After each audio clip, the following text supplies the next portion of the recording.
हरिओम। हरिओम। हरिओम। हरिओम स्वामी जी।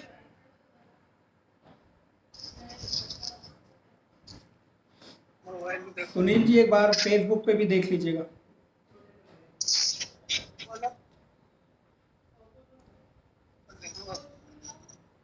चलो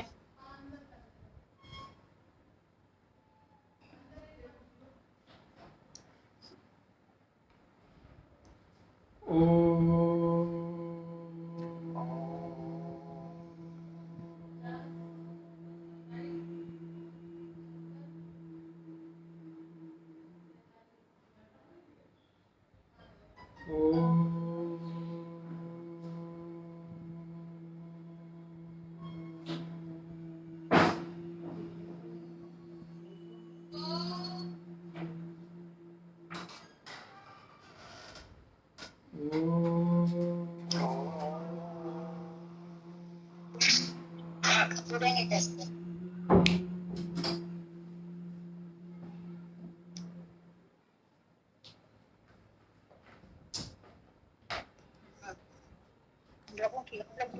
ओम सहनावतु सहनौ भुनक्तु सह वीर्यं करवावहै तेजस्विनावधीतमस्तु मा विद्विषावहै। ओम शांति शांति शांति। नारायणं नमस्कृत्य नरं चैव नरोत्तमं देवीं सरस्वतीं व्यासं ततो जयमुदीरयेत्। सदाशिवसमारम्भां शङ्कराचार्यमध्यमाम् अस्मदाचार्यपर्यन्तां वन्दे गुरुपरम्पराम्। ईश्वरो गुरुरात्मेति मूर्तिभेदविभागिने व्योमवद्व्याप्तदेहाय श्रीदक्षिणामूर्तये नमः।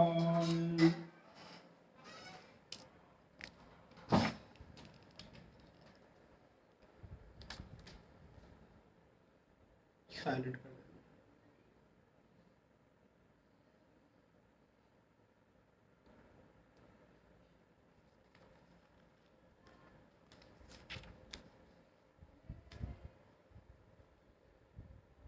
नारायण।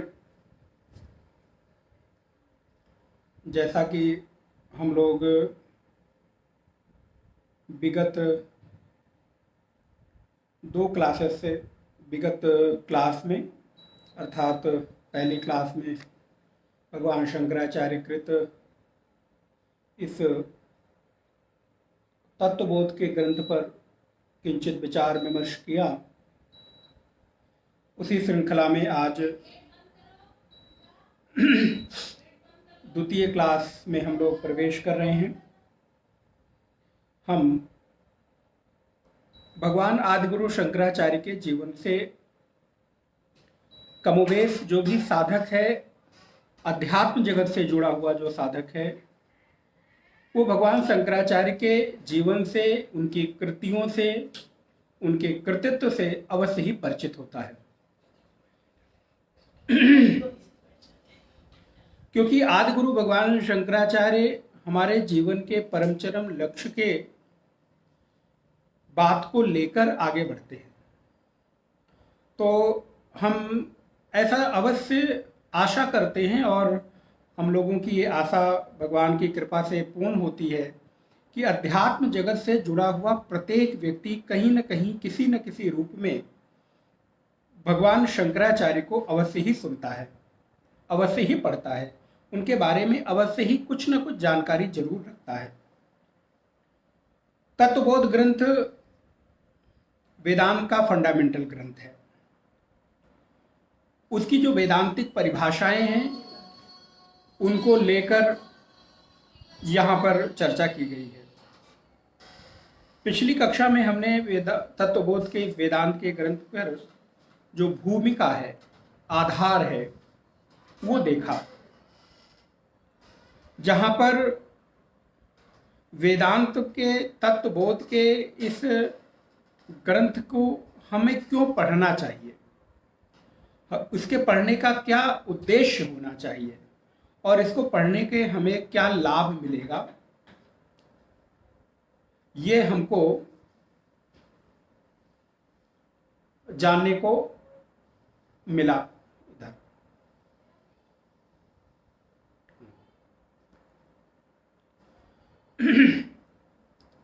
आदिगुरु भगवान शंकराचार्य भौतिक धरातल पर हमारे वेदांत के जीवन को परम चरम लक्ष्य की ओर ले जाने के लिए उद्यत हैं, जहां पर इस तत्वबोध के ग्रंथ का प्रयोजन बताया गया कि इसके पढ़ने का लाभ क्या होगा, किसको पढ़ना चाहिए, क्यों पढ़ना चाहिए। तो हम लोगों ने वहां पर विचार किया कि जो अनुबंध चतुष्टय है ग्रंथ का, जिसमें अधिकारी, संबंध, विषय और प्रयोजन, इन 4 विषयों पर चर्चा किया था। तो ग्रंथ में प्रवेश करें उसके पूर्व की हमारी परंपरा है, जैसा कि आप लोगों को मालूम है। इस ग्रंथ का जो मंगलाचरण है मैं दोहराऊंगा, आप लोग उसको पीछे से दोहराएंगे। वासुदेवेंद्र योगींद्रम नत्वा ज्ञानप्रदं गुरुं मुमुक्षूणां हितार्थाय तत्त्वबोधो विधीयते। तत्त्वबोधो विधीयते।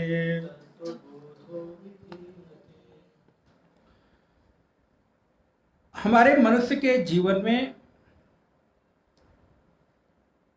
जो हमको प्राप्त है वो है पुरुषार्थ। कोई भी व्यक्ति ऐसा नहीं है जो बिना पुरुषार्थ के रहता हो। पुरुषार्थ में 4 चीजें आती हैं, धर्म, अर्थ, काम और मोक्ष। और अगर इस पुरुषार्थ के अंतर्गत आने वाली 4 पुरुषार्थों को और छोटे विभागों में अगर बांटना हो तो वो 2 विभाग बनाए जा सकते हैं, एक है अभ्युदय और एक है निःश्रेयस। अभ्युदय का तात्पर्य है कि हम जो संसार की चीजों को प्राप्त करना चाहते हैं, संसार में रहते हुए उसके सुख को, उसके उपभोग को, उसमें होने वाली चीजों को देखना सुनना पसंद करते हैं, उसको हम अभ्युदय में रख सकते हैं। और धर्म, अर्थ, काम, ये जो 3 विभाग हैं उनको हम अभ्युदय में रख सकते हैं। और जो मोक्ष, चतुर्थ पुरुषार्थ है, उसको हम निःश्रेयस में रख सकते हैं। तो हमारे जीवन में 4 चीजें प्राप्त हैं, धर्म, अर्थ, काम और मोक्ष। और छोटे रूप में अगर हम विचार करें तो ये 2 रूप में प्राप्त हो जाता है, अभ्युदय और निःश्रेयस। अभ्युदय का तात्पर्य है सांसारिक उपलब्धियां और निःश्रेयस का तात्पर्य है जीवन की जो परम स्थिति है, परम लक्ष्य है, उसकी प्राप्ति के लिए जो प्रयोजन करते हैं, जो उद्यम करते हैं। तो इस अभ्युदय और निःश्रेयस के बीच हमें अपने आप को कहां पर स्थित करना है, ये प्रत्येक व्यक्ति के जीवन का अलग अलग उद्देश्य हो सकता है। मैं कहूं नहीं आप निःश्रेयस की ओर ही बढ़ो, लेकिन अभी एक व्यक्ति है जिसको अभी बहुत आकांक्षा है सुख की, बहुत आकांक्षा है सांसारिक भोगों की, बहुत आकांक्षा है घर की, स्त्री की, पुरुष की, पत्नी की, पति की, बच्चों की, आदि आदि आदि। तो चाहकर भी वो व्यक्ति निःश्रेयस की ओर, मोक्ष की ओर, मुक्ति की ओर नहीं बढ़ सकता। हाँ, उसको भ्रम भले हो सकता है। इसलिए हमारे आचार्यों ने अभ्युदय को कोई गलत नहीं कहा। यदि आप संसार में रहते हुए, गृहस्थ जीवन में रहते हुए और गृहस्थ जीवन के कार्यों को, गृहस्थ जीवन के सुखों का उपभोग करते हुए आगे बढ़ते हैं तो वो कोई पाप नहीं है, वो किसी भी प्रकार का घृणा करने योग्य कर्म नहीं है कि अरे हम तो गृहस्थ हैं, बड़े पापी हैं, ये हैं, नहीं, बिल्कुल नहीं, क्योंकि ये भी पुरुषार्थ के अंतर्गत ही आता है। इसलिए अभ्युदय और निःश्रेयस के बीच जब हमारी यात्रा आगे बढ़ती है तो हम निःश्रेयस की प्राप्ति तभी कर सकते हैं। निःश्रेयस जब मैं कहता हूं तो निःश्रेयस का तात्पर्य मुक्ति, निःश्रेयस का तात्पर्य मोक्ष, निःश्रेयस का तात्पर्य जीवन का परम चरम लक्ष्य। तो निःश्रेयस की प्राप्ति बिना अभ्युदय के नहीं हो सकती। अब इसको थोड़ा दूसरे रूप में समझें, अर्थात आप निवृत्ति तभी प्राप्त कर सकते हैं जब तक प्रवृत्ति नहीं होगी। अर्थात प्रवृत्ति के द्वार से ही निवृत्ति के द्वार में आप प्रवेश कर सकते हैं। आपको सबसे पहले प्रवेश तो प्रवृत्ति द्वार में ही करना पड़ेगा, और प्रवृत्ति द्वार में प्रवेश करके और फिर आपका जो निकलना होगा वो निवृत्ति के द्वार से आप निष्कासन अपने आप को कर सकते हैं। इसलिए हम सबको आज जो प्राप्त जीवन है ये प्रवृत्ति पूर्ण जीवन है, गृहस्थ में प्रवेश करने का जीवन है, और इस जीवन में प्रवेश करते हुए हमें निःश्रेयस की ओर, मुक्ति की ओर, मोक्ष की ओर बढ़ना है।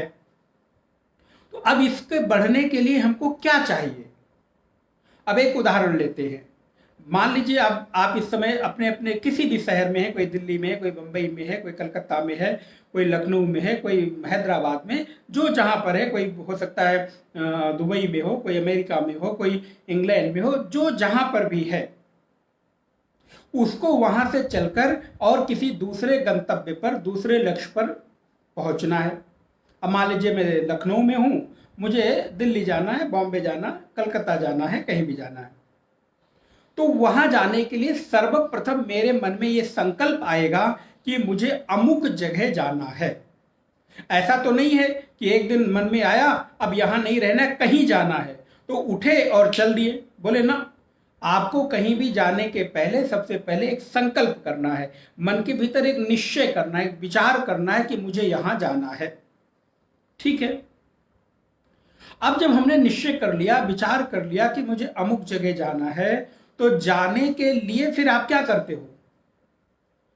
2 दिन, 4 दिन, 6 दिन, 10 दिन पहले कुछ तैयारी करते हो कि नहीं? हम कुछ तैयारी करते हैं, और जब तैयारी करते हैं तो उस तैयारी के लिए नाना प्रकार की सामग्रियां मैं रखता हूं। मैं अपने कपड़े भी रखता हूं, मैं अपने नित्य दैनिक जीवन में उपयोग करने वाले वो सामान रखता हूं, दवाइयां रखता हूं, पानी की बोतल रखता हूं, खाने पीने के कुछ सामान रखता हूं, और उससे पहले जहां जाना है उस यात्रा के संबंध में जानकारी इकट्ठी करता हूं, टिकट बुक करता हूं, फ्लाइट की, ट्रेन की, बस की, अपनी गाड़ी से जाना है तो उसकी व्यवस्था करनी। तो आपको यात्रा में जाने के पूर्व ये सारी तैयारी करनी ही पड़ती है, और यदि कोई व्यक्ति यात्रा में जाने के पूर्व तैयारी ना करे तो एक तो उसकी यात्रा आनंदपूर्ण नहीं होगी, उसकी यात्रा में विभिन्न प्रकार की बाधाएं आएंगी, और नाना प्रकार के उसके जीवन में दुख की अनुभूति का सामना करना पड़ेगा। तो इसलिए बुद्धिमान यात्री कौन है? बुद्धिमान यात्री वो है जो यात्री अपनी यात्रा की पूर्व तैयारी कर लेता है।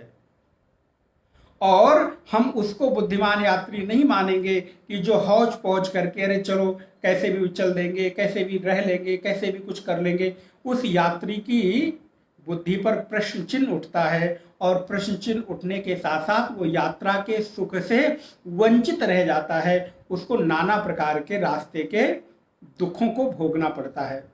लेकिन अगर उसने पहले से टिकट बुक कर लिया, अपने कपड़े रख लिए, अपने खाने पीने के सामान रख लिए, अपनी दवाइयाँ रख ली, यात्रा की सारी सामग्री इकट्ठा कर ली, तो उसकी यात्रा सुगम हो जाएगी, सहज हो जाएगी, सरल हो जाएगी, और यात्रा उसकी आनंदपूर्ण व्यतीत होगी।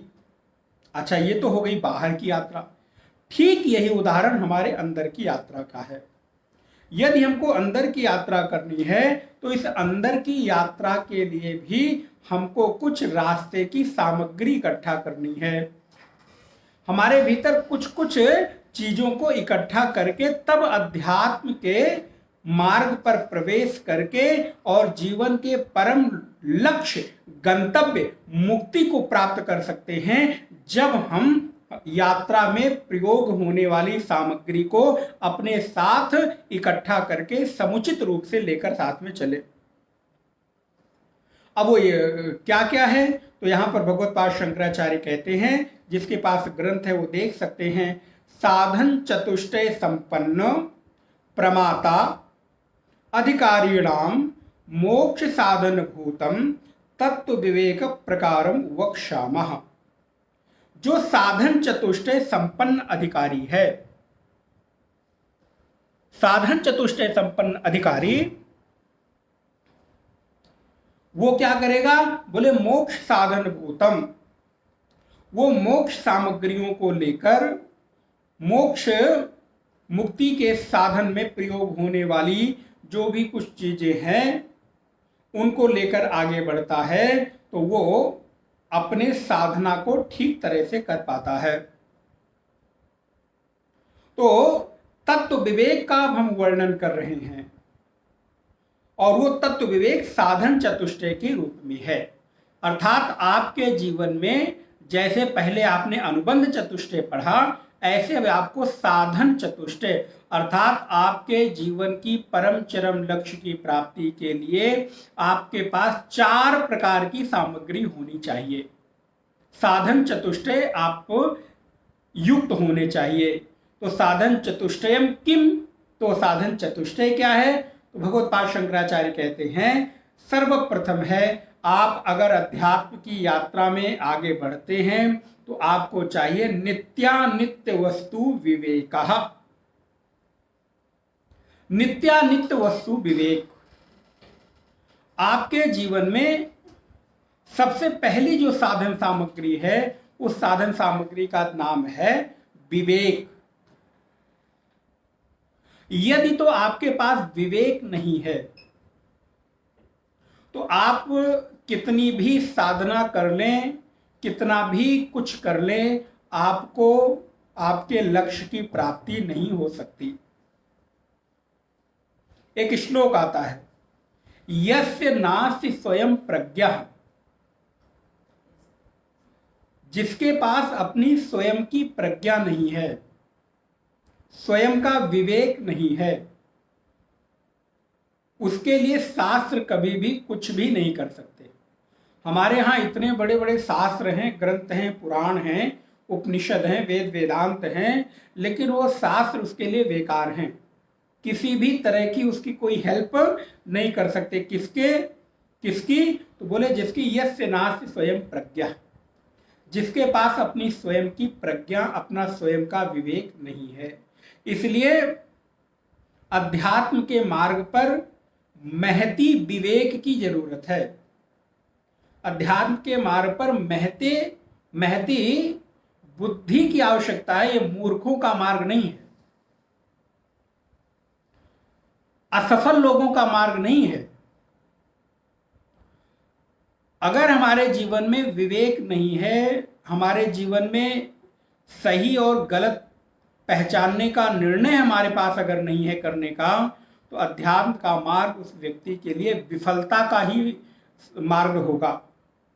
हाँ ठीक है, जीवन जी लेगा, जीवन बिता लेगा किसी भी तरह से करके, लेकिन असल में उसको जो प्राप्त होना चाहिए वो कभी भी प्राप्त नहीं होगा। और आप ये देखिएगा, अध्यात्म के मार्ग पर मैं बड़ी विनम्रता के साथ ये बात निवेदन कर रहा हूं, अध्यात्म के मार्ग पर भी वही व्यक्ति सफल होता है जिस व्यक्ति की व्यवहारिक यात्रा, सांसारिक यात्रा सफल होती है।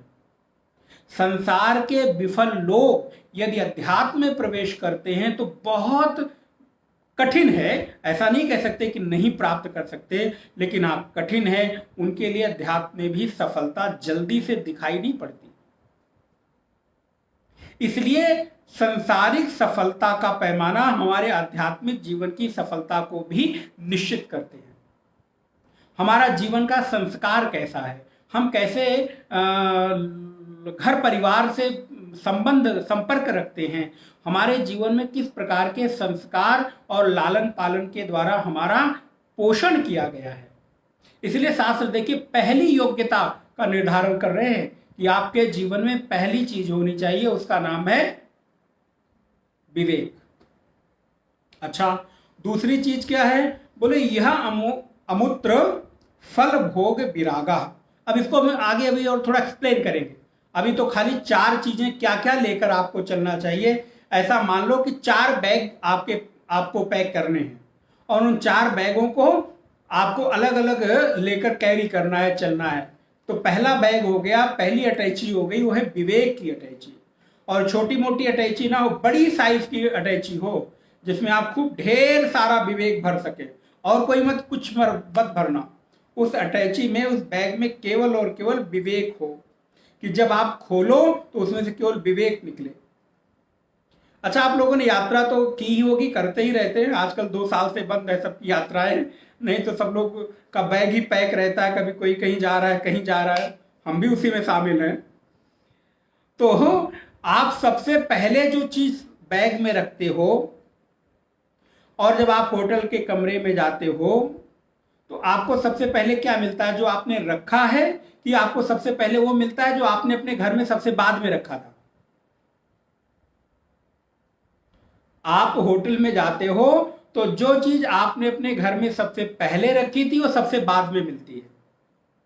जबकि आपने घर में ये सोच के रखा था ये पहले रख लो, ये जरूरत है, ये पहुंचते ही वहां मेरा काम होगा, इसकी जरूरत पड़ेगी, तो आप क्या करते हो? सबसे पहले वही पैक कर देते हो। और जब होटल के कमरे में पहुंचते हो, उसको निकालने के लिए आपको पूरा बैग उलट देना पड़ता है, पूरा सामान बिखेर देना पड़ता है, तब नीचे से वो सामान निकलता है।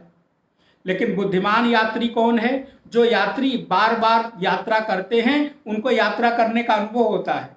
तो जो रोजमर्रा की चीजें होती हैं, जो उनकी जरूरत की चीजें होती हैं, वो सबसे नीचे अटैची में सबसे पहले नहीं रखते। सब सामान रखने के बाद उसको सबसे बाद में ऊपर रखते हैं कि अटैची खोलते ही वो हमको मिल जाए। क्यों?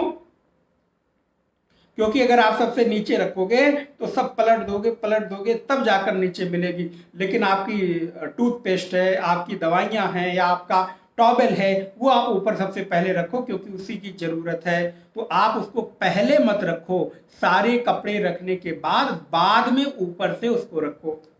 तो मैं आपको इसलिए निवेदन कर रहा हूं कि आप अपने विवेक रूपी अटैची में सारे सामान को मिक्स मत करो, इसमें केवल और केवल विवेक ही रखो। और दूसरी अटैची पैक करो, उसका नाम है वैराग्य की अटैची, उसका नाम है विरक्ति की, डिटैचमेंट की। उस अटैची का नाम है अनासक्ति पूर्वक जीवन जीने की। जब भी कभी आपको जरूरत पड़े, किसी की भी जरूरत पड़े और किसी स्थान की भी जरूरत पड़े, आप उसका परित्याग कर सको, यह है वैराग्य की अटैची। और कितना बड़ा वैराग्य हो?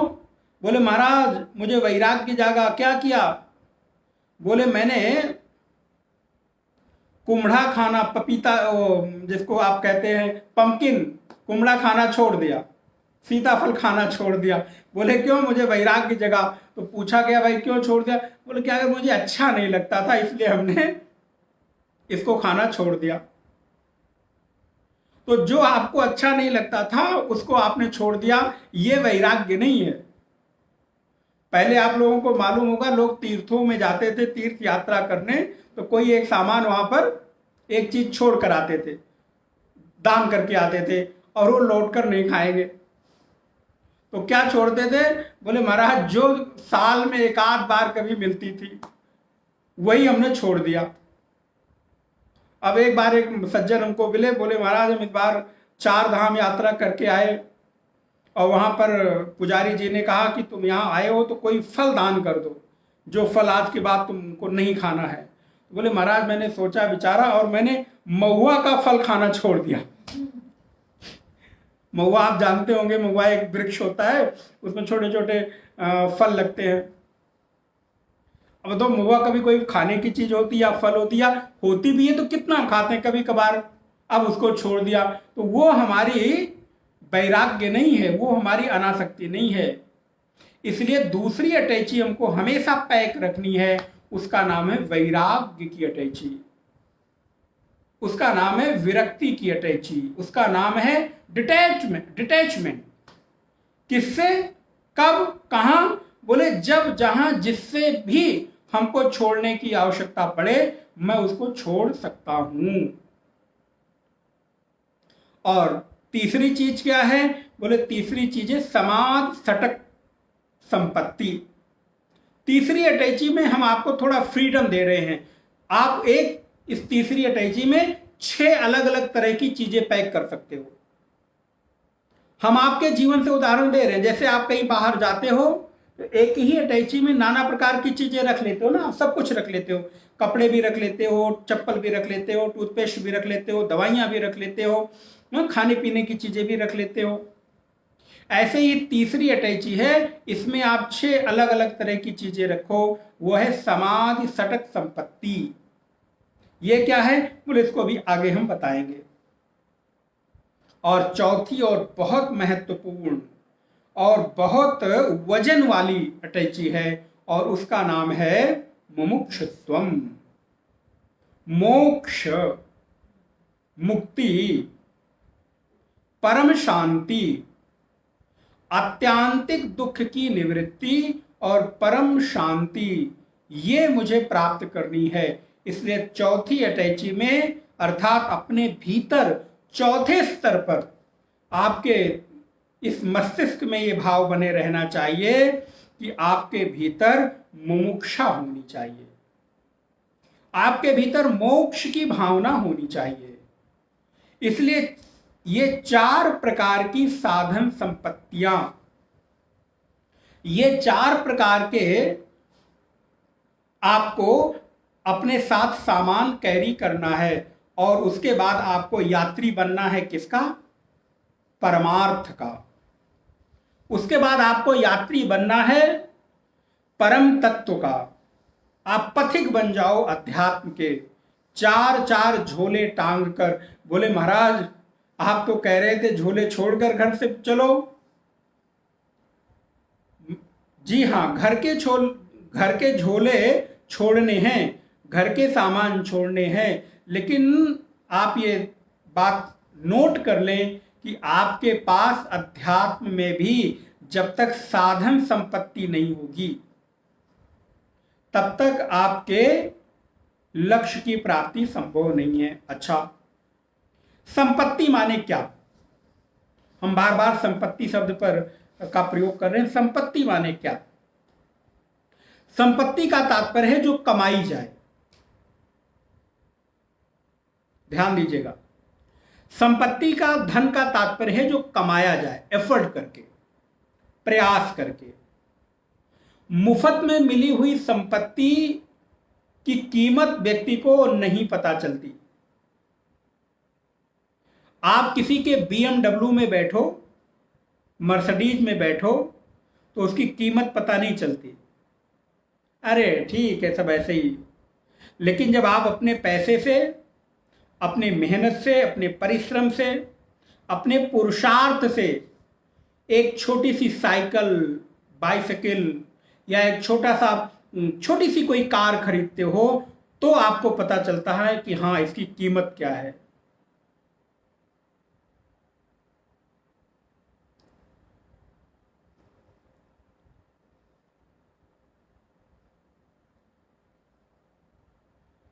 लेकिन जब तक हम दूसरों की चीजों का प्रयोग करते हैं या हमें यूं ही चीजें मिल जाती हैं बिना परिश्रम के, हमें उसकी कीमत समझ में नहीं आती। इसलिए हमें क्या करना है? संपत्ति लेनी तो है, लेकिन वो संपत्ति कैसी हो? तो वो संपत्ति कमाई हुई हो, वो संपत्ति परिश्रम के द्वारा अर्जित की गई हो। बिना परिश्रम से अर्जित संपत्ति आपके किसी काम की नहीं है। ये मैं आपको बहुत विनम्रता पूर्वक निवेदन कर रहा हूं, और आप लोग तो बड़े सफल गृहस्थ लोग हैं, इस बात का आप अनुमान कर सकते हैं। जब आप अपनी गृहस्थी को छोटी छोटी चीजों से सजाते हो, अपनी गृहस्थी को छोटी छोटी चीजों से संवारते हो, अपने घर में छोटी छोटी चीजें ले आकर इकट्ठी करते हो, उसकी कीमत आपको पता चलती है। बच्चे भले उसका वैल्यू न करें, आपने बड़ी मेहनत से पुराने समय में चीजें इकट्ठी कर करके एक नया घर बनाया है, लेकिन आज के समय में बच्चों की उसकी कोई कीमत नहीं है। क्यों? क्योंकि उनको नए तरीके की चीजें चाहिए। उनको लगता है इसको बेच दो, इसको हटा दो, ये छोड़ दो, यहां से वहां शिफ्ट कर जाओ। लेकिन उस व्यक्ति से पूछो जिसने अपनी गाढ़ी कमाई से उस घर को, उस चीजों को इकट्ठा किया है, वो कहता है ना ना, मैं जब तक जिंदा हूं तब तक ये घर रहेगा, बाद में जो मर्जी आए, वो सामान रहेगा, बाद में जो मर्जी आए करो। क्यों? क्योंकि उसने संपत्ति को अर्जित किया है। संपत्ति को अर्जित करने में उसने कितनी मेहनत की है उस व्यक्ति को पता है। ठीक उसी प्रकार मैं जानबूझकर संसार के उदाहरण, व्यवहारिक उदाहरण से आपको जोड़ने का प्रयास करता हूं। ठीक उसी प्रकार अध्यात्म जीवन में भी आज जो कुछ ज्ञान विज्ञान किसी महात्मा ने, किसी संत ने, किसी साधक ने अर्जित किया है, उससे पूछना कितनी मेहनत करके, कितनी पढ़ाई करके, कितनी गुरु सेवा करके उसने कुछ ग्रंथ पढ़े हैं, कुछ स्वाध्याय किया है। दूसरे अरे ठीक है, मंच पे बैठ गए, बोल दिया, क्या फर्क पड़ता है, इसमें क्या रखा हुआ है।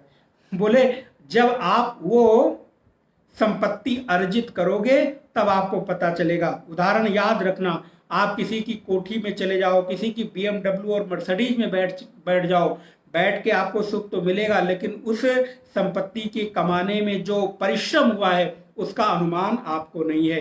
ठीक उसी प्रकार एक बड़ा सुंदर श्लोक सूक्ति आती है, विद्वान एव विजानाति विद्वत जन परिश्रमः। एक विद्वान ही दूसरे विद्वान के परिश्रम को समझ सकता है कि उसने कितना परिश्रम करके और विद्या अर्जन किया है, कितनी परिश्रम से, गुरु शुश्रूषा से उसने शास्त्रों का अध्ययन किया है। दूसरे लोग नहीं समझ सकते। विद्वान एव विजानाति। मूर्खों के सामने आप बोलोगे अरे ठीक है, तुम्हारे जैसे बड़े देखे, क्या रखा है इसमें, बोले नहीं। लेकिन कोई विद्वान जब दूसरे विद्वान को देखता है कि ये शास्त्र को पढ़ लिया है, ये इसमें विद्वान है, इसमें ये बहुत स्नात हो गया है, उसको लगता है नहीं नहीं, इसने कुछ वेद पढ़ा है, जरूर मेहनत किया है, भागवत पढ़ा है, जरूर मेहनत किया है। तो ठीक उसी प्रकार साधन संपत्ति आपकी अपने काम आती है। चलो तीसरी बात, पड़ोसी के घर में बहुत महंगी महंगी चीजें विदेशों से, नाना प्रकार के देशों से, अलग अलग जगहों से इकट्ठी की गई हो, उनके ड्राइंग रूम की शोभा बढ़ा रही हो, आपके किस काम की? आपके ड्राइंग रूम में तो आपका जो पुराना सोफा रखा है वही काम आएगा, आपको वही बैठने में सुख मिलेगा। आपके घर की जो चीजें हैं वही आपको सुख देंगी। दूसरे के घर में कितनी भी महंगी से महंगी फर्नीचर, महंगी से महंगी चीजें रखी हों, आपके किसी काम की नहीं है। ठीक इसी प्रकार मैंने जो विद्या अर्जन किया है, आप जितने लोग यहां सुन रहे हैं, आपके किसी काम की नहीं है। हां, बस आप थोड़ा सहयोग लेकर आगे बढ़ सकते हो। लेकिन अगर ये कहो कि हमारे ज्ञान विज्ञान के द्वारा आपकी परमार्थ यात्रा सिद्ध हो जाएगी, तो कदापि नहीं। आपकी परमार्थ यात्रा आपकी ही साधन संपत्ति से सिद्ध होगी। और आज तक कोई ऐसा नहीं हुआ जो दूसरे के ज्ञान से ज्ञानी बन गया हो। उसके ज्ञान का आलंबन लेकर, उससे सीख कर, पढ़कर, उसको अपना बनाकर ही वो ज्ञान को अपना कह सकता है। दूसरे का ज्ञान आपका ज्ञान नहीं है। जैसे कहते हैं, पुस्तकस्तु या विद्या परहस्तगतम धनम कार्य काले समुत्पन्ने न च विद्या न च धनम। जैसे पुस्तक में स्थित जो विद्या है, जरूरत पड़ने पर आपको काम नहीं देती। आपका ही धन दूसरे के पास है, लेकिन जरूरत पड़ने पर आपको काम नहीं देगा, क्योंकि अगर वो आपको वापस नहीं करेगा तो आपको कैसे किस काम का आएगा।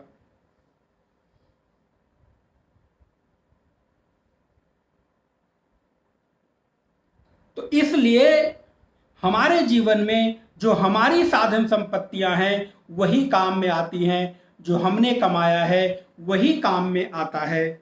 इसलिए विद्वान एवं विजानाति विद्वत जन परिश्रमः। तो आप अपनी साधन संपत्ति की कमाई खुद करो, और आपकी परमार्थ की साधन संपत्ति क्या है? आपका विवेक। आप विचार करके देखो आपका कौन सा विवेक कितना जागृत है। अच्छा, ये विवेक किसे कहते हैं? आज हम खाली विवेक पर थोड़ी चर्चा करेंगे। विवेक किसे कहते हैं?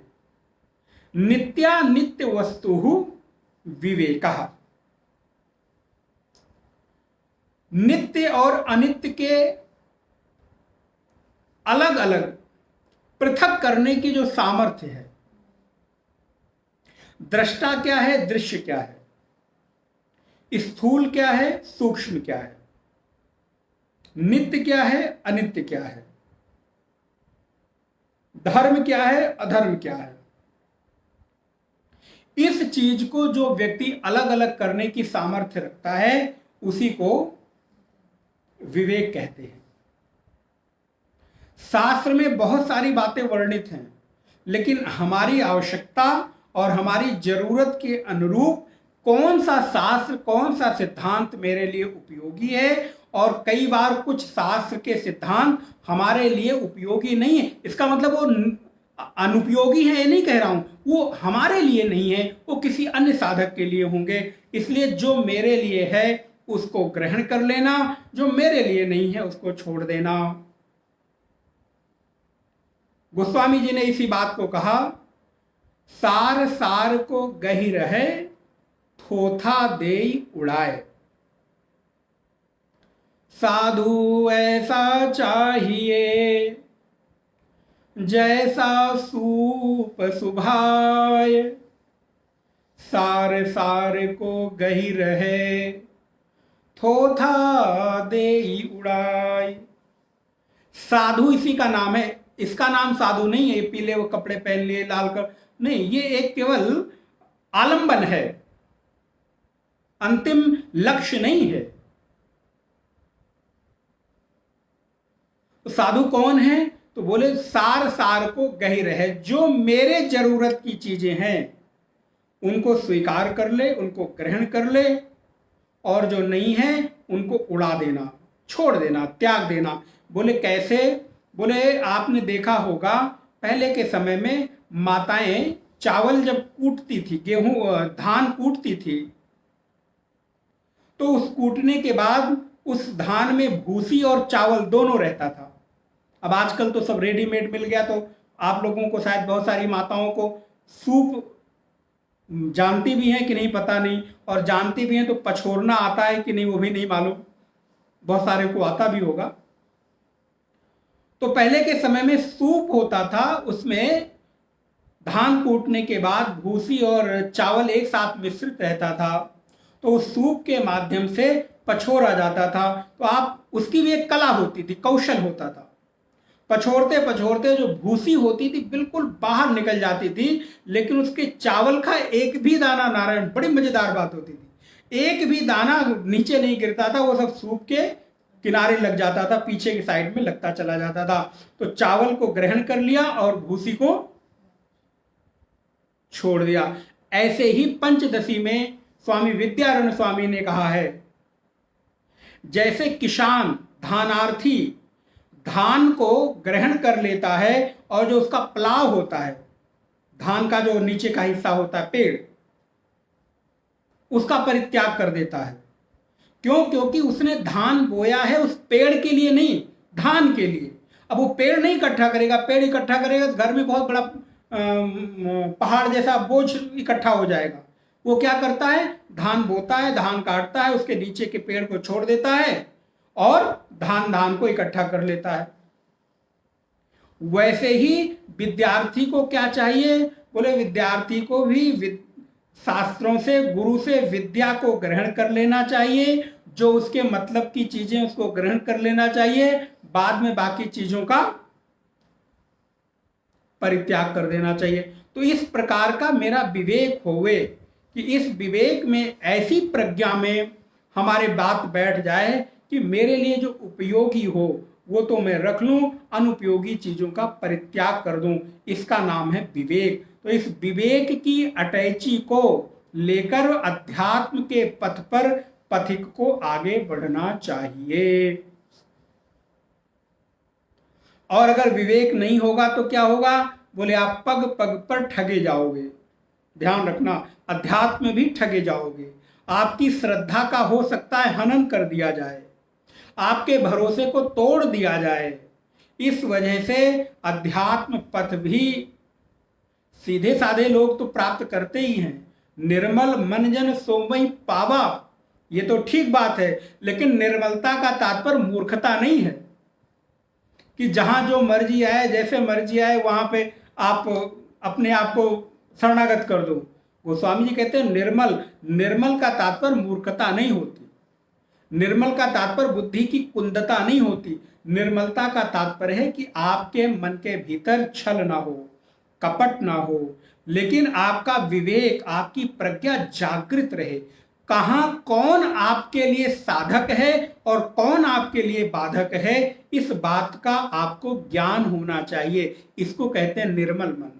ये नहीं जो जहां मर्जी आए वहीं आपको ठग ले, ना। इस वजह से आपके भीतर निर्मलता, पवित्रता, तेजस्विता, अब इसको मैं अगली कक्षा में और विस्तार करूंगा। कठोपनिषद में भगवती श्रुति कहती है कि जिसकी प्रज्ञा में कुश के जैसी तीव्रता नहीं है वो इस पथ पर कभी भी सफल नहीं हो सकता।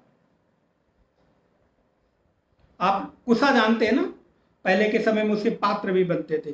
कुश की धार बहुत तीव्र होती है, तेज होती है। तो बुद्धि कैसी हो? बोले बुद्धि बिल्कुल कुश की तरह तीव्र हो, शार्प हो, तेजस्वी हो। और अगर आपकी बुद्धि में कुंदता है, मंदता है, आपकी बुद्धि में किसी भी प्रकार का तेज नहीं है, तो आप कभी भी अध्यात्म पथ पर भी सफल नहीं हो सकते। इस वजह से हमारा विवेक जागृत रहे, ये अध्यात्म पथ पर पहली शर्त है, पहली संपत्ति है। अच्छा, मैंने आपको निवेदन किया, संपत्ति अर्जित की जाती है, कमाई जाती है। इस वजह से विवेक को भी रोज रोज मांझना पड़ता है। आपके विवेक को रोज रोज जागृत करना पड़ता है। और ये कैसे जागृत होगा? स्वाध्याय से, सत्संग से, गुरु सेवा से, ईश्वर शरणागति से, भजन से, भगवत सेवा से। तो ये जो अध्यात्म की साधन सामग्रियां हैं, ये आपके विवेक को जागृत करती है, आपकी प्रज्ञा को उद्दीप्त करती है, आपकी बुद्धि की जो मंदता है उसको थोड़ा तेज करती, इसमें धार लगाती है। अब एक उदाहरण आपको दूं, हमारे पहले के जितने भी आचार्यों ने उदाहरण दिए सब बड़े क्लासिकल एग्जाम्पल हैं। आप लोगों ने देखा होगा पहले के समय में चाकू में, कुदाल में या अन्य किसी ऐसे काटने वाले जो चीजें हुआ करती थी उसमें धार लगाया जाता था उनको तेज करने के लिए। क्यों? क्योंकि चाकू है, उसे सब्जी काटते हुए, फल काटते हुए धीरे धीरे उनकी जो धार होती थी वो मंद हो जाती थी, कुंद हो जाती थी। तो उसको पत्थर पर घिस घिस के तेज करते थे, पैना करते थे। बोले ऐसी ही हमारी बुद्धि भी रोज संसार की बातों में उलझ उलझ कर मंद हो जाती है, कुंद हो जाती है। ये इसकी जो धार है वो बैठ जाती है। तो क्या करें? बोलो गुरु उपदेश से, भगवत शरणागति से, सत्संग स्वाध्याय से इस बुद्धि के भीतर इसको घिस घिस कर इसको तेज करना पड़ता है। आप देखिए, हम तो अपनी बात बताते हैं, पिछले 3-4 महीनों से सत्संग नहीं हो रहा है, पिछले 3-4 महीनों से बहुत ज्यादा स्वाध्याय नहीं हो पा रहा है, स्वास्थ्य की प्रतिकूलता के कारण। तो ऐसा लगता है कि अब बुद्धि में कुछ बोलने के लिए अधिक बचा ही नहीं है। और आप भी विचार करके देखिए, अगर आपका सत्संग छूट जाए, श्रवण छूट जाए, पढ़ना छूट जाए, तो आपको लगता है अरे हमारे दिमाग में तो कुछ बचा ही नहीं है। लेकिन जब आप रोज रोज थोड़ा थोड़ा पढ़ते हो, रोज रोज थोड़ा थोड़ा सुनते हो, तो आपको लगता है हाँ हाँ, बुद्धि थोड़ी तो तेज हो रही है, बुद्धि में थोड़े तो विचार हैं। इस वजह से भगवत्पाद शंकराचार्य साधना पंचकम का पहला ही सूत्र देते हैं, नित्यो वेदो नित्यमधीयताम तदुदितम। क्या करें? बोले रोज वेदों का अध्ययन करें, रोज स्वाध्याय करें, रोज कुछ ना कुछ सुने। इससे बुद्धि के भीतर धार लगती रहती है, और धार लगी हुई भी बुद्धि भैया अज्ञान को काटकर ज्ञान का प्रकाश फैलाएगी। इस वजह से पहली संपत्ति है विवेक। नित्य और अनित्य का विवेक ही आपको परमार्थ पथ पर आगे बढ़ाएगा। तो आप लोग विचार करके देखें कि आपका विवेक कितना जागृत है, कितना मंद है। अगर जागृत नहीं है तो उसको जागृत करें, सोया हुआ है तो गुरु सेवा सत्संग स्वाध्याय से उसको जगाने का प्रयास करें। अब थोड़ा सा 5-8 मिनट का समय बचा हुआ है। मैंने आपको कहा था कि ये केवल प्रवचन क्लास नहीं है, ये स्वाध्याय और सत्संग की क्लास है। तो आप लोग अपने माइक को थोड़ा अनम्यूट कर सकते हैं, जो लोग टीम ऐप पर जुड़े हुए हैं, और आप चाहें तो अपने बताए गए कुछ प्रश्नों का उत्तर दे सकें, देंगे तो मुझे प्रसन्नता होगी। हम जो ग्रंथ पढ़ रहे हैं उस ग्रंथ का नाम है तत्वबोध। इस तत्वबोध ग्रंथ के प्रणेता कौन है? अपना नाम बोलकर जब उत्तर देंगे तो मुझे पता चलेगा। शायद अनिल बंसल जी ने बोला ये, जितनी मुझे आवाज सुनाई दी। जी बंसल जी के बोल रहे हैं ना? जी जी, थैंक यू। आदि गुरु भगवान शंकराचार्य के गुरुदेव का नाम?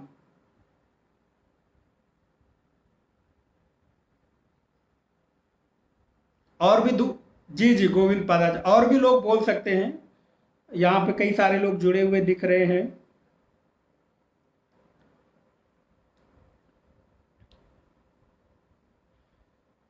तत्वबोध ग्रंथ का अनुबंध चतुष्टय, अनुबंध चतुष्टय में कितनी चीजें होती हैं?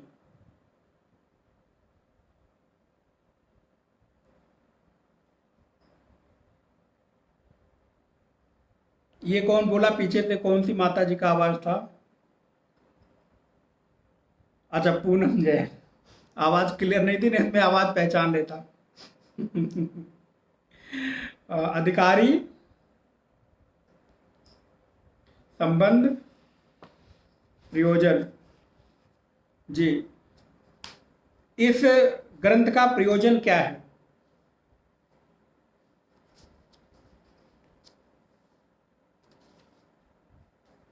जी मेहता जी कुछ कह रहे हैं।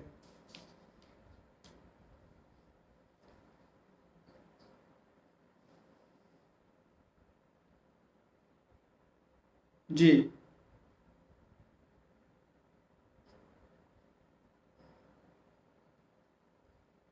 सुंदर। भगवान शंकराचार्य ने किस नाम से अपने गुरु और कृष्ण दोनों को संबोधित किया है? ऐसे कौन से नाम को मंगलाचरण में प्रयोग किया है?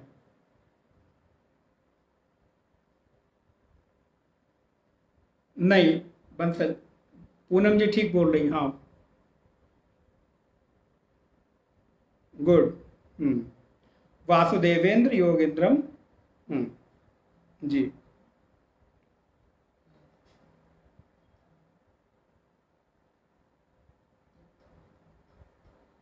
जी,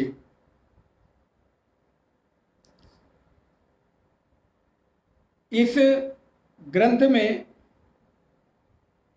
किन किन विषयों का उल्लेख किया गया है?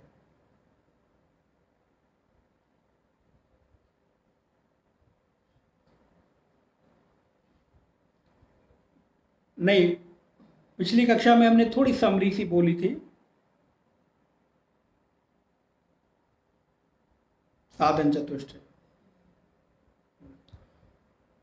और भी लोग पार्टिसिपेट कर सकते हैं।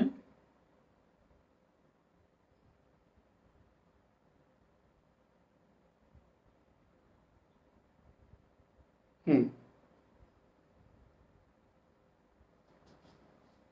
जी। अनुबंध चतुष्टय का उद्देश्य क्या होता है? क्यों अनुबंध चतुष्टय आवश्यक है?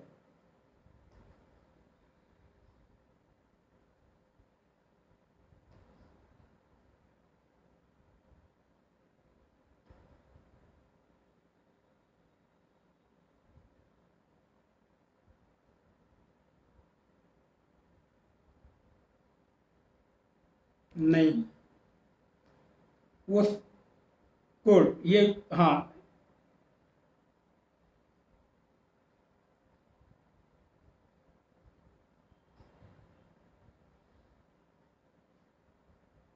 हम्म, नहीं, कुछ और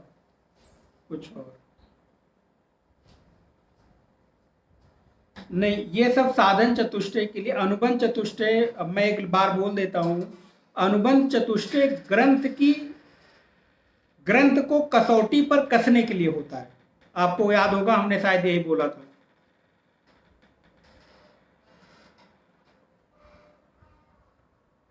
अनुबंध चतुष्टय हमेशा ग्रंथ को खरा उतरने के लिए, उसको कसौटी पर कसने के लिए होता है। और अनुबंध चतुष्टय ग्रंथ किसके लिए, क्यों और किस उद्देश्य से बताया जा रहा है, इसके लिए अनुबंध चतुष्टय का प्रयोग किया जाता है।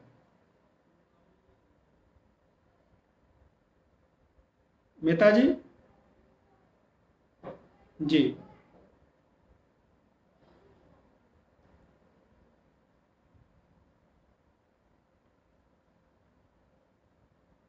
जी, जी,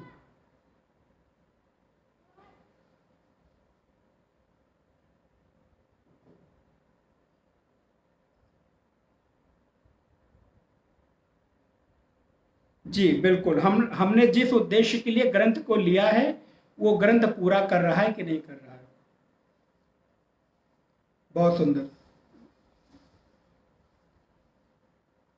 अब आज के क्लास के बारे में अगर आप लोगों को कुछ पूछना हो तो 2-3 मिनट में पूछ सकते हैं, नहीं तो आज को हम यहाँ पर विश्राम देते हैं।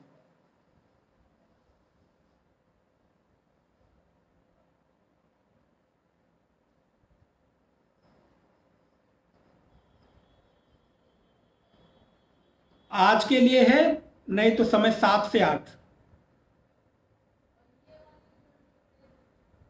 और आज जो लिंक भेजा गया है, अब यही लिंक एवरी थर्सडे काम आएगा, नया लिंक नहीं होगा। सुनील जी बता दीजिए।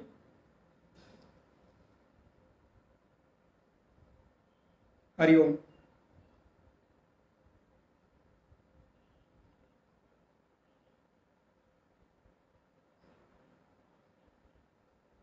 हाँ, तो अगर कभी किसी दिन आपको लिंक ना भेजा जा सके, वैसे कोशिश रहेगी कि एवरी थर्सडे लिंक भेजा जाए। अगर ना भेजा जा सके तो इसी लिंक से आप इस पर ज्वाइन कर सकते हैं। ये लिंक हमेशा के लिए है।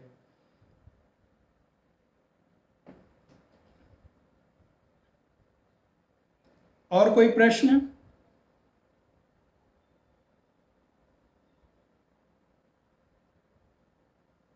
दो बार भगवान का नाम स्मरण, फिर आज का विषय पूरा करते हैं।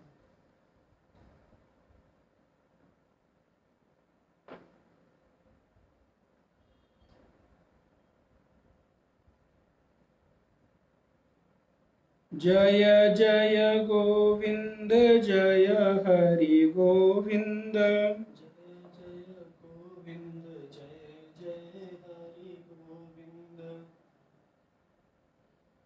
जय जय गोविंद, जय हरि गोविंद।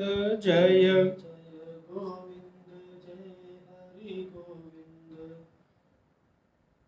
जय जय गोविंद, जय हरि गोविंद। जय गोविंद, जय हरि गोविंद। जय जय गोविंद, जय जय हरि जय जय गोविंद जय हरि गोविंद जय जय गोविंद जय हरि गोविंद गोविंद जय जय गोविंद जय हरि गोविंद जय जय गोविंद जय हरि गोविंद जय जय गोविंद जय हरि गोविंद जय जय गोविंद जय हरि गोविंद श्री कृष्णचंद्र भगवान की, सद्गुरुनाथ महाराज की जय। ओम पूर्णमदः पूर्णमिदं पूर्णात् पूर्णमुदच्यते पूर्णस्य पूर्णमादाय पूर्णमेवावशिष्यते। ओम शांति शांति शांति। हरि ओम। श्री गुरुभ्यो नमः। हरि ओम। हरि ओम सभी को।